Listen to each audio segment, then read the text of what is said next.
बबूता जी उनको लेकर भगवान शंकर के पास गए और भगवान शिव शंकर ने उनको 4 वरदान दिए। बाबा ज्योतिराम जी ने कहा कि हे प्रभु, यदि आप मुझ पर प्रसन्न हैं तो मुझे ये 4 वरदान दो।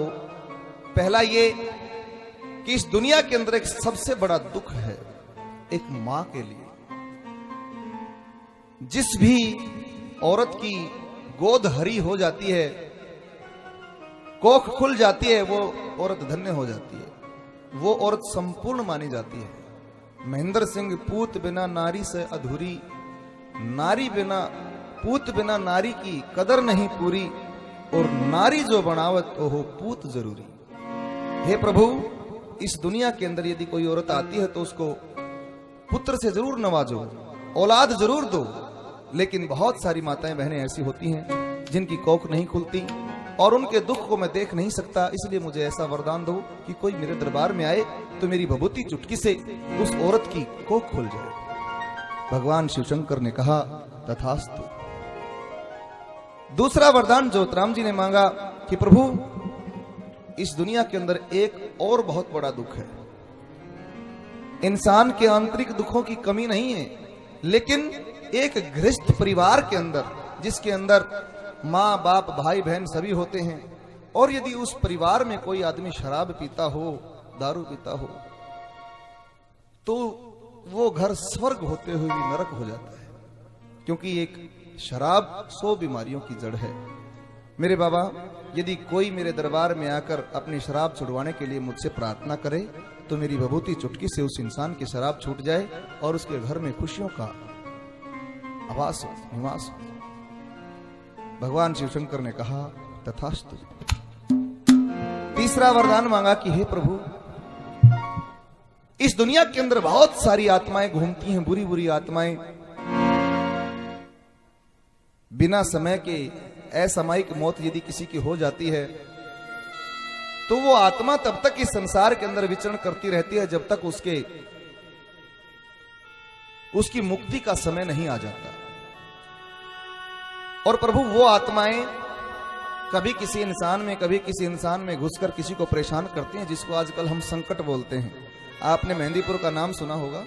मेहंदीपुर में हमारे हनुमान जी बालाजी महाराज का परम पवित्र धाम है, जहां पर इस चीज की बड़ी विख्याता है कि संकट कटते हैं। वहां पर लोगों के अंदर भूत प्रेत बहुत बोलते हैं।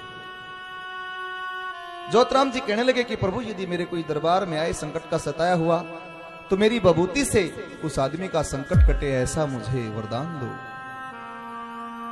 भगवान शिव शंकर ने कहा तथास्तु।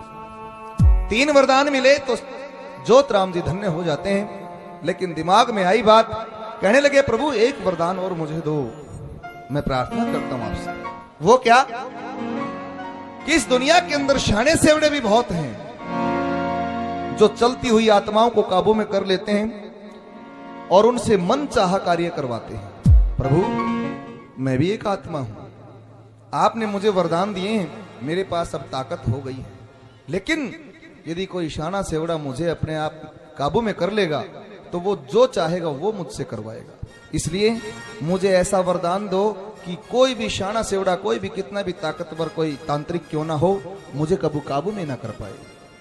भगवान शिव शंकर ने कहा तथास्तु। ज्योतिराम, आज से तुम एक देव हो और देव के अंदर जितनी भी ताकत होती है वो सारी मैं तुम्हें प्रदान करता हूं। तुम जाओ, इस संसार का भला करो, तुम एक अच्छे कार्य के लिए निकले हो, मेरा आशीर्वाद तुम्हारे साथ है। सजनों, ज्योतिराम जी बड़े ही नेक दिल इंसान थे और आज वो एक नेक दिल देव हैं।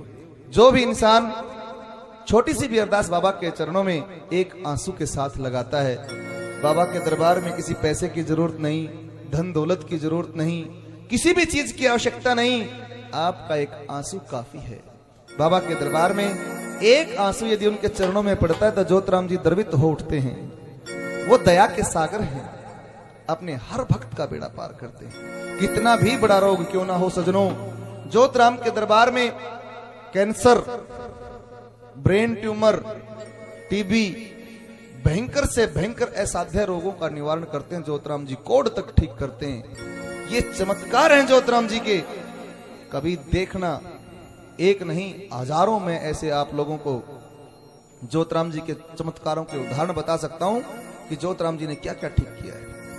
किसी आदमी को कैंसर हो और कैंसर बड़े बड़े अमेरिका तक के डॉक्टरों से ठीक नहीं होती, आखिर में आदमी को मरना ही पड़ता है। लेकिन ज्योतराम के दरबार में आने से कैंसर जैसे भारी रोग भी ठीक हो जाते हैं। ऐसे वो देव, उनका वरदान ही, उनका आशीर्वाद ही काफी आप लोगों के लिए। इसलिए मुझे आज तक ऐसा देव कोई नहीं मिला। और सबसे बड़ी बात तो यह है कि वो अपने भक्त के हृदय की बात समझते हैं। मात्र एक अरदास पर वो काम करते हैं, उनको किसी बात का लोभ लालच भी नहीं है। तो ऐसे देव को बार बार नमन है, सत सत प्रणाम है। वो देव सदैव सदैव इस दुनिया के भक्तों का कष्टों का निवारण करता रहे, भलाई करता रहे। हम बाबा से प्रार्थना करते, मेरे देव कभी अपने भक्तों से दूर मत होना।